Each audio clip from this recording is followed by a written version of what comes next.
Hi guys, okay, welcome back to the E36. So time is ticking. It is now, oh God, what's the date today? 24th of January, I think.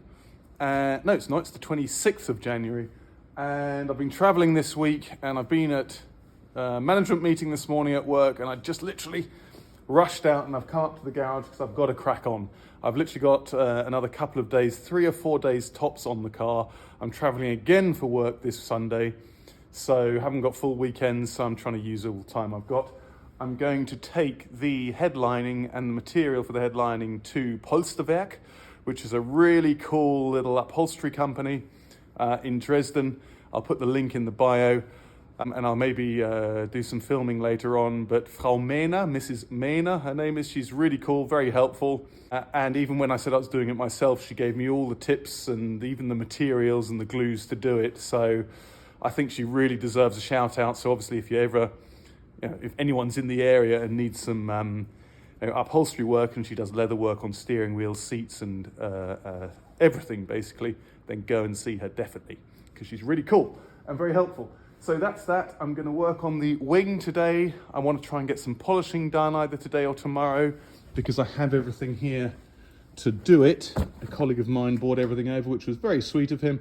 And also, obviously, because of work, we've got all the right stuff. So, and very important, a very good polisher with variable speeds. So that's that. The car's starting to take shape. But obviously I want to get things put back together as best I can. There are certain things I'm just not going to get done. I think this piece of rust under here is going to have to stay. I'm going to get some stone chip on here, get the wing back on, and of course get the interior. So hopefully next week I'll get the headlining back and I can rebuild the interior. And I've got to finish the seat as well. Oh my God, there's so much to do. Okay guys, so I've got the wing up on a little table here. And I'm going to start sanding this back, the filler that I used. And also you can see here, I've got loads of scratches all over the wing, which is sort of unlike me in terms of not wanting to damage anything, but I got so frustrated with this welding last weekend that I just sort of sod it, I'll just get on with it, and I obviously scratched it up. So I'm going to polish that, but I'm also going to sand this back now. Okay guys, so I've just finished polishing that wing. So I was used a relatively fine polish to start with, just to cut it back a little bit, for like fine grit, I don't know really what you call it, and then a polishing compound. And the paint on this car is beautiful. I'm going to do it to the whole car, and if it all looks like this, then I'm very pleased. You can see possibly, yeah, there, those are unfortunately the scratches that I put in it when I was doing the welding, but on the whole you can't see it from more than a meter away, so I'm happy with that for now. And I'm going to maybe clean that up a little bit and put it back on the car. Okay guys, so I've completely polished the other side, and some might say I've done it the wrong way around, but I just got excited and polished it. So now I've de-rusted this channel around the wheel arch here. It's like a lip, and it was exactly the same on the Porsche. In fact, the BMW 10 years older, and it wasn't as bad as the Porsche. Cleaned them up, put some rust converter on, and now I'm going to put some of this epoxy primer on there, and also coat this. Okay guys, so this is that section all dealt with. I have touched this up with a pen, which was so cool. I got it from my dad. He used to own an E39 in Montreal blue.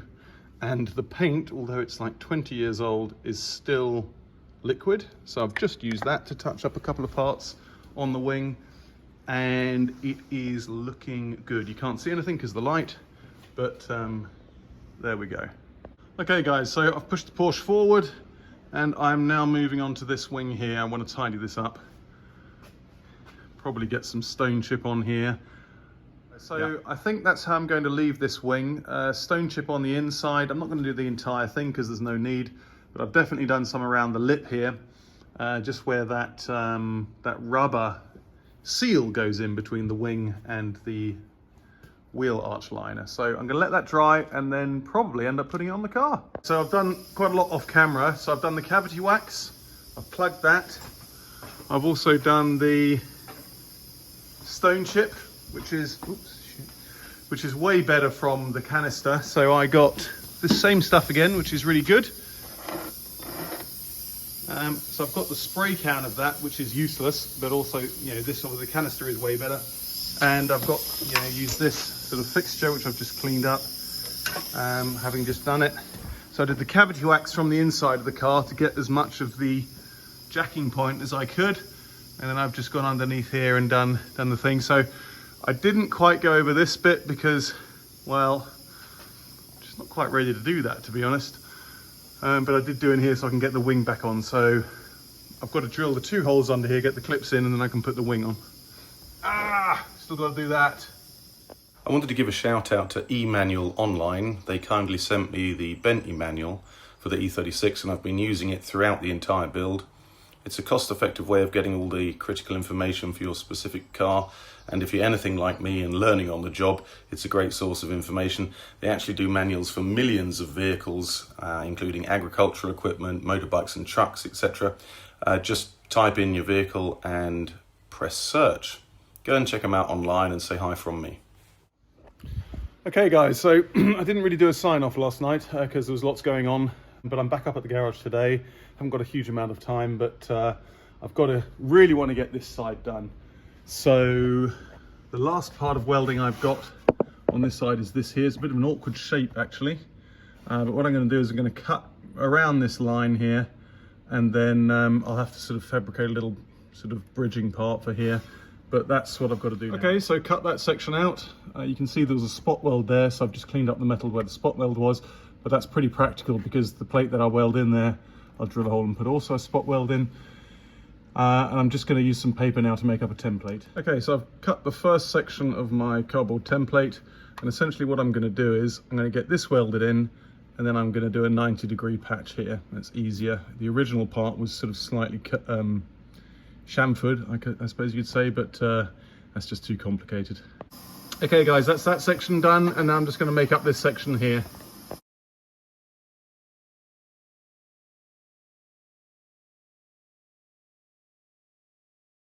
So just getting the interior finished up here, so I've just done a quick coat of paint on the sealant, the seam sealer I put in, and also I took a scrap piece of this sort of pitch matting and heated it up with the torch and or the hot air gun obviously, and sort of banged it into place. So I'm quite pleased with that actually. So it's all pretty much done in here. I'm going to make sure this is all dry.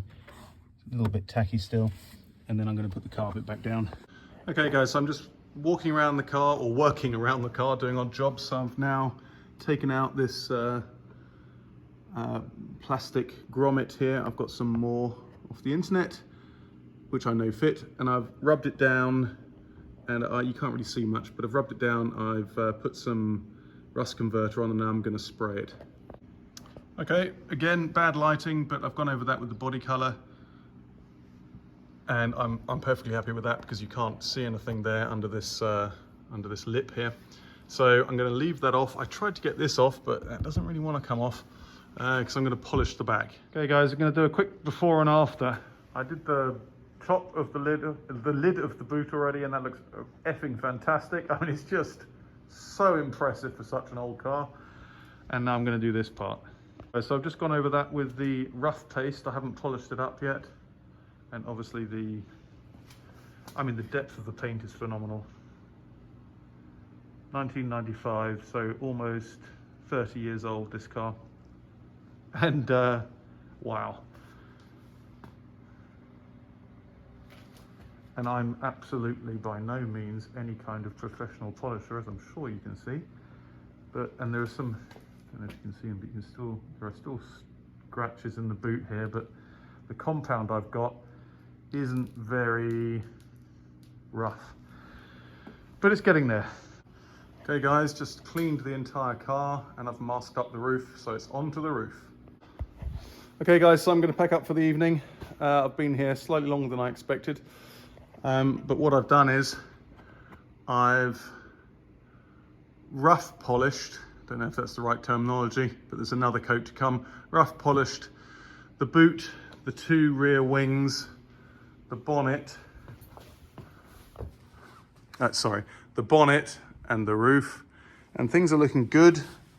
Still quite a few scratches in the paint, but yeah, I mean, we're just gonna have to live with that because it is looking 1,000 times better than it did. I mean, as I said, it's just looking like a very, very new car with this paint. It's beautiful. So anyway, I'll see you next weekend, which is my last weekend before the birthday. See you later.